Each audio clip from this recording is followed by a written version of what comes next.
Kinuwento naman sa GMA News ng ilang nakaligtas na pasahero na lumubog na MV Josil 2 ang kanilang mapait na sinapit sa karagatan.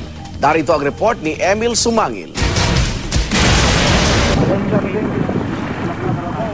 Sa lakas ng mga alon, bigo nang makalapit sa mismong Tent Island ang mga tauhan ng Philippine Coast Guard para sana maghanap muli ng mga nakaligtas pang pasahero sa lumubog na MV Josil 2.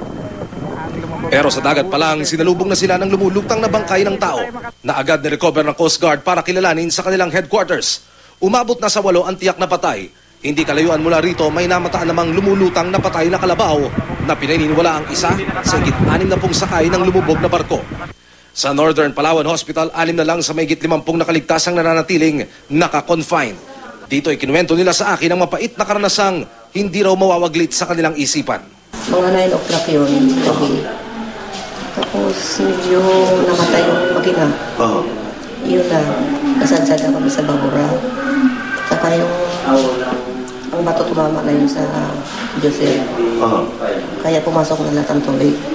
Kaya nagpanik na lahat ng mga tao.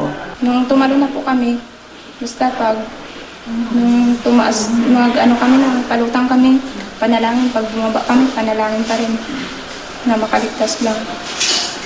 Yun nga po sa awa ng Diyos, nakaligtas kami. Parang pumasok na yung tubig, butas na siguro ang butas na yung bato na yun. Tapos yun, na ang mga tao, ano na kami maghanap ng paano kayo maligtas. Kanya-kanyang hanap na ng life jacket. Si Norma, napaluwasan ng Maynila para mamasukan pero hindi na raw tutuloy. Tumalo na po sila, tumalo na din po ako. Marunong ka ba lumangoy? Hindi po. Ay, paano mo nailigtas? Sa alon lang po, nagano yung alon, tapos kumapit po ako sa bato. Nakaligtas din ang 84 anyos na si Lola Crisanta Ismani. Kahit hirap maglakad na ipinagpapasalamat niya sa Diyos. Sabi ko, hindi ako marunong maglangoy, hindi ako tatalo. Opo. Sabi ni Gingging, talo na Lola, talo na. Sabi niya, di, tiniklod ako ng kasama namin na babae. Ayun, nakatalon ako. Yun, doon na, hindi ko na alam.